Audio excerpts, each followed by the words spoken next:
What is up, Rap Potential YouTube? In this video, we're going to take this thing for a little bit of a rip, get some outside of the car exhaust clips for you guys to enjoy, because this wonderful four-rotor built by Defined Auto Works sounds amazing tearing up the back roads.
It's still crazy to believe that I have a 4-rotor FD Rx7 in my garage. Albeit it's not mine, it's Johnny's. It's still pretty surreal that my dreams of Rx7 rotary madness have simply been 2-rotor and big turbo.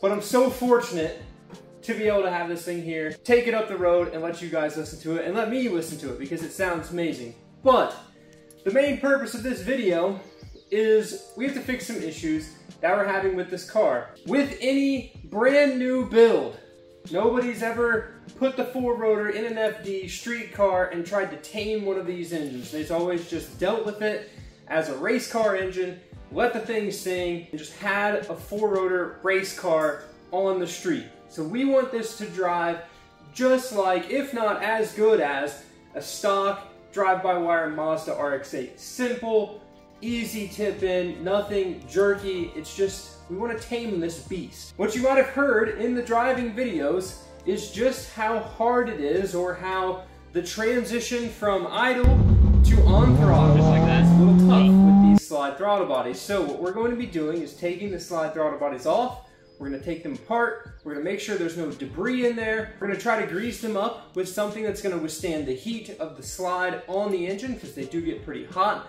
And one thing that I noticed just driving it there is that as this engine warms up, the slides like to stick. Whenever they're cold, they don't stick. So let's investigate that, and we're going to pull these slides off. All right, so you guys are watching the slides. I'm going to operate the throttle pedal. Just barely tip in, so I'm applying pressure, applying pressure, applying pressure, applying pressure, and then finally it breaks open. See how it breaks open real fast? Now also see how right there, it's stuck. So the car's fully warmed up. I just got back from driving it, and you can see having to get it unstuck is kind of a pain. This is also freshly, titanium hood prop, gotta love it. Freshly lubricated right before I drove it. So literally, the car's been running for 10 minutes, okay? This engine bay gets hot. There's a lot of heat coming off this rotary in here, the exhaust coming up, there's no heat shield or anything. And the slides, they're too hot for me to touch. So what that's doing to the metal is there's a stainless steel slide inside of it, and there's an aluminum housing.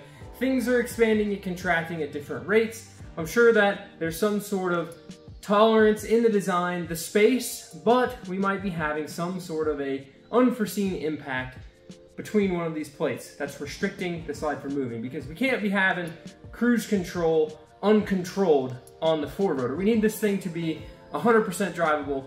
Any turn of the key, it always works. That's a street car. Race cars can be cantankerous. You can just be like, it's a full Bridgeport, sometimes it's weird at idle. This one, we literally want it to just be turnkey, consistent, reliable, and working. So What we've got to do is take off 16 little baby bolts. We're going to pull the slide itself off of the lower intake manifold. So I don't want to take the lower intake off of the engine. It would probably be easier to do that, but we're just going to pull the slides off so we can look at it. In addition to the slides, we're going to be modifying the oil pan. So stay tuned later in the video. We're going to pull this oil pan off and I will show you guys what that looks like on the inside, the outside, the pickup tube. I know some of you guys are curious about doing a 4-rotor into your own Rx7 or what it took. I've got videos going back on the channel showing all of the subframe modifications, the Ronin subframe, where I've moved the steering rack, all of that. So go check those videos out if your questions aren't answered in this video. This is the slides off the car. Those of you that haven't seen it, looks pretty trick. It's super race car. And ultimately, not the best street car throttle body setup. But with what we've got, we're gonna make it work. So, y'all can see here at the bottom, my TPS, it's actually a shock travel sensor. So as you hit the gas, which pulls this little tab right here, so as you hit the throttle,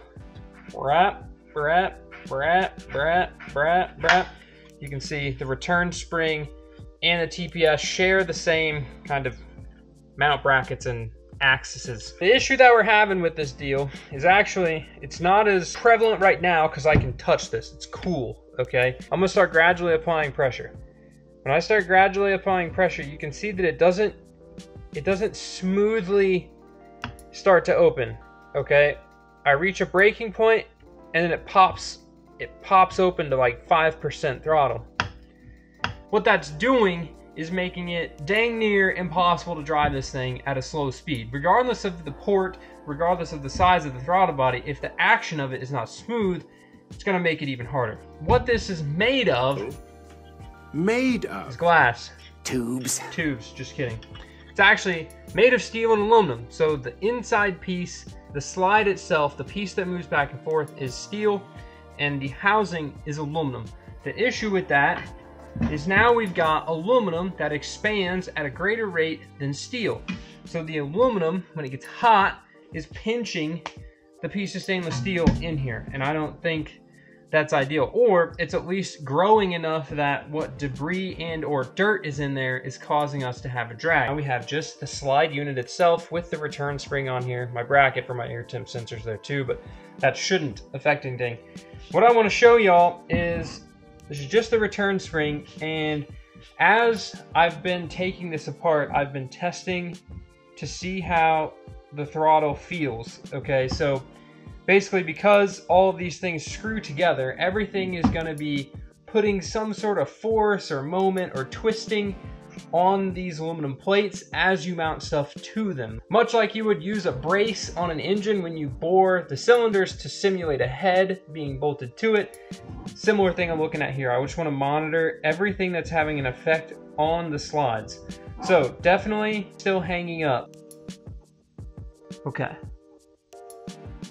This is actually really cool.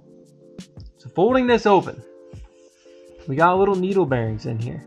The needles are staying in their bearing. We'll just put those back in these slots. We don't lose them. So once I've relieved the pressure of these other needle bearings here, the action of this is super smooth.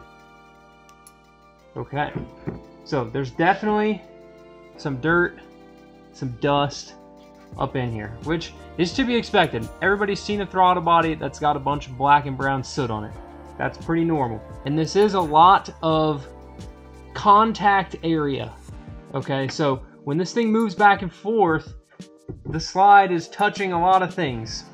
And what that means is as it wears out or wears in, we have more chances for bearing material, metal, Delrin, dirt to get in there, clog it up, versus on a typical butterfly style spinning throttle body.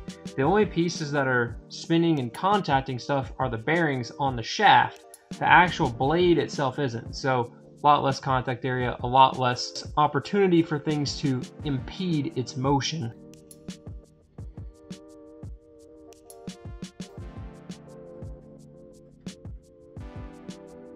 The moment of truth.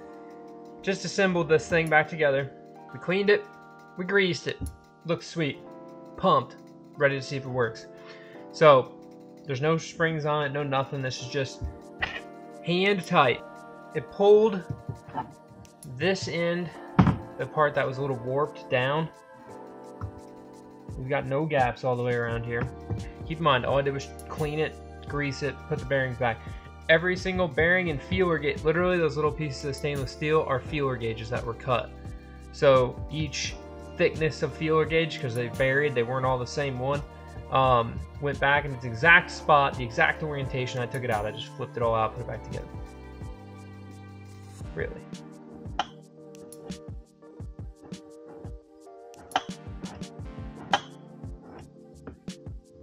Okay, it's worse than it was before. Okay, so I guess the bearings just had to like settle into where they like to be. Now I got full throttle, no throttle. It seems to be smooth. Oh, there's a little. Man, it's still just like, it still just seems a little tight, fellas. It seems a little tight. There's some lines and stuff in here, some machining marks. I think if this was a mirror finish, what that's gonna do is it's gonna thin this just a little bit. It might take like a couple hundred thou off polishing this. And that might give us just a little bit of extra space in here so that this thing works. Because like right here on these bearings, it slides super easy. But then as soon as I get clamped in, extra set of bearings, all the extra forces in here, it's not stoked. I feel like a disc jockey. Okay, I'm gonna go lay under my car with jack stands because I don't have a lift yet, and drop a front subframe and take an oil pan out. So wish me luck. There we go.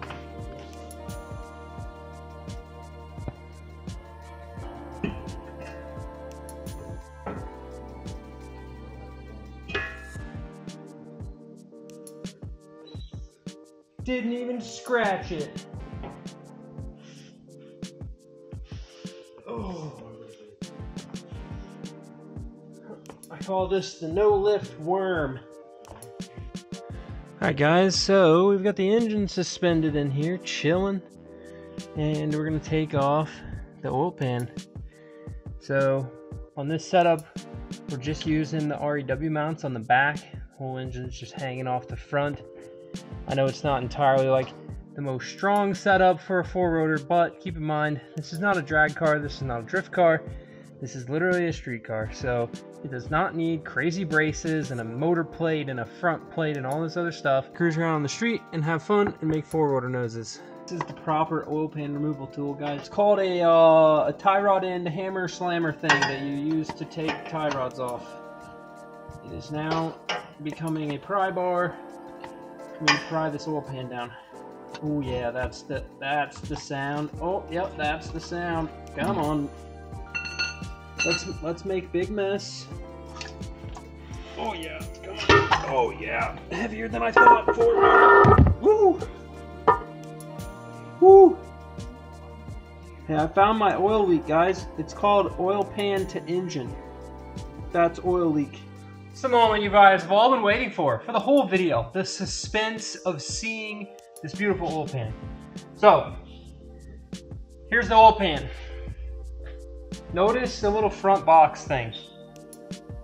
Alright, so the little front box thing doesn't have a drain, which is kind of inconvenient because as you can see right here, there's still oil up there with no way to drain it out. So we're going to add a drain for that. Now I don't know really how much circulation we're going to be having up there. I would have liked to see some sort of a channel from there to there. What I'm going to do is put a -6 ORB fitting in this so we have an O-ring so it seals for serviceability. We need to make sure we're getting all the old oil out of this thing, at least all the old oil that's just going to be stagnant in this hole. So y'all can, it's hard to tell, but that oil is much blacker than it is back here because it's probably just sitting there accumulating dirt. I've got the oil pan cleaned up, the slides ready to go to get polished. This is the bung we're going to be adding to drain the oil. We're going to put it in the side of the pan so it's got a nice -10 ORB O-ring should be super easy to seal up, even if oil's pouring out of it. In addition to getting the aluminum bungs welded onto the pan, I'm also going to take the coolant neck to him as well. I've got like a tiny little pinhole when this thing gets a little warm that pops up and leaks a little coolant back here. So I'm gonna have him go over it just to make sure that we get all the holes sealed up. And there's a little one right here that I sealed up with some epoxy before we went to Deals Gap. You know, kind of cheating, but we were in a rush. That is gonna conclude the video on the 4-rotor. I'm stoked that it's running as well as it is. As far as the sound, it sounds epic. I can't wait to let this thing sing past 5,000 RPM. In the videos, that's only 4,000 RPM. That's where the rev limiter is set. So you hear it hit the rev limiter when I'm shifting gears. And it's just ready to start to get up on the pipe and make some good noise. So it's insane how loud it is outside of the car. I mean, from those videos, I mean, I was a good half a mile, 3/4 of a mile away, and you could still hear it. So I'm stoked for the sound, because inside the car, it's very nice, especially when you're just driving around town. But as with any project car, guys, with anything, it doesn't even matter if you're buying prefab stuff to bolt together. If you're building something custom, it's gonna take iterations of putting it together and taking it apart and putting it together and taking it apart. So, you know, this pan, the slides, all that stuff had been built. We were the first people to test it on a car, get it hot, make sure everything's fitting. So we'll get everything worked out. We'll get the slides polished up, maybe adjust the shims, do what we need to do, and we're getting this oil pan situated so that way it's super serviceable for the street. So with that, thank you guys so much for watching the videos.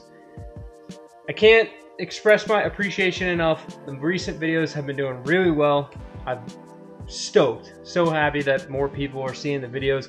But with more people seeing the videos, let's see some more comments, any questions you guys got. Make sure to subscribe to the channel if you're new, you want to follow along with the builds or learn about rotary engines, because we have a lot of really cool stuff coming down the pipe and I'm excited to share it with you guys. So thank you so much for watching. We'll see you in the next one. Keep it rad. All right. So I can go load this up in the old Daily Driver RX-8. It's normally a Patreon thing where I pick up the camera and give you all a tour at the end, but hybrid Renesis, look at this, all clean, ready to get stacked up. I gotta find the rest of the parts. Some fresh Apex seals for that deal. Slides looking chill.